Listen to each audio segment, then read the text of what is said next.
Hello! Time for another How to Cosplay.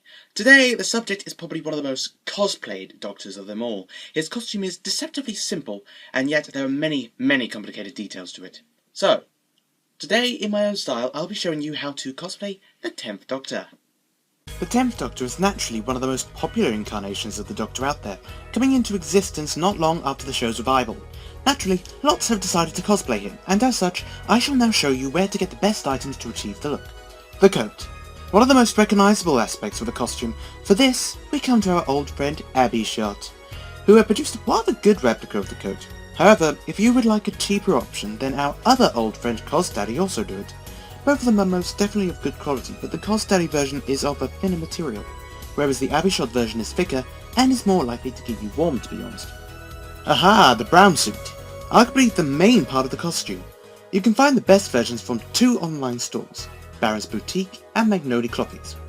Having seen the Baron's Boutique version for myself, it is extremely high quality and conveys the same tight fit as Tennant's, and it can be yours for a rather pricey $279, which is pretty much a high standard price for a high quality suit in, say, your local fashion retailer.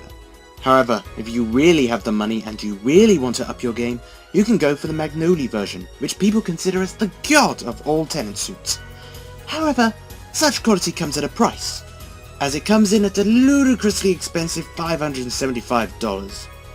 This can only reflect very well on the quality of it, but damn, that's a lot of money. Fortunately, there's not much visual detail between that and the Baron's Boutique version, so just go with what's in your budget. Converse. Ten loved his sand shoes, and as such, he wore two pairs of his brown suit, cream and black. Generally, the black set would be easier to come by, but it was used a lot more sparingly in Series 2. But you can also find the cream Converse on eBay, despite their apparent rarity. Now shirts and ties. These are the materials that make up the most quintessential Ten look.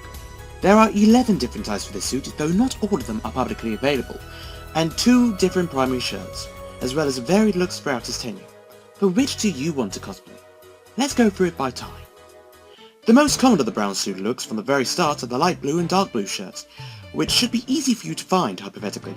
Just go to any fashion store and you should be able to pick up a light blue or dark blue shirt quite easily. So, now I will show you where to obtain the most readily available David Tennant ties, and which shirt they go with the most. By far the most popular of the 10 ties, the swirly tie is the most visually appealing in my opinion. Despite only having appeared in 4 episodes, it is the tie that oversaw Regeneration and the next Doctor's debut. At Magnolia, it is available in 2 incarnations, the proper version from Girl in the Fireplace, or the embroidered version from the 11th Hour, the latter for a heightened price. The quirky Giorgio Armani design tie was definitely one of the 10th Doctor's favourites. It is notable for being the most used tie throughout Tennant's tenure, featuring in 12 episodes. This one is also available at Magnolia. One of the earliest worn, the Daniel Hector tie designed is available for Magnolia for a moderate price. It's pretty notable for featuring in Tennant's first series debut, New Earth, and also his last episode, The End of Time, being both the second and the penultimate tie that he wore in his tenure. This rather elegant design from the Idiot's Lantern was only a one-hit wonder for the Coronation, which was by complete accident all the same. Also available for Magnolia.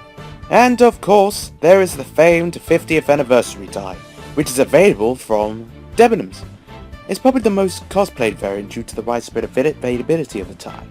Oh, at Magnolia, but much pricier than the genuine article for some unknown but irritating reason. The famed Utopia tie, used in only one 3-part story featuring the return of the Master. The Doctor wore this tie for an entire year apparently, so no wonder it's never seen again. Anyway, this tie is also available for Magnolia. Here's another not often worn tie, its only appearances being in Partners in Crime and The Next Doctor. Again, it's also available at Magnolia, and it's actually probably the most simple design of the available Tennant ties to date. No ties! Sometimes the Doctor forgoes the tie. This is usually done with darker shirts, such as in Midnight, for a more casual look. In part 2, I'll be talking about the 10th Doctor's blue suit and the other not often seen variants. Well, I hope that helped you a lot, certainly, so if you have any questions and whatnot, feel free to ask me. So, until next time, bye!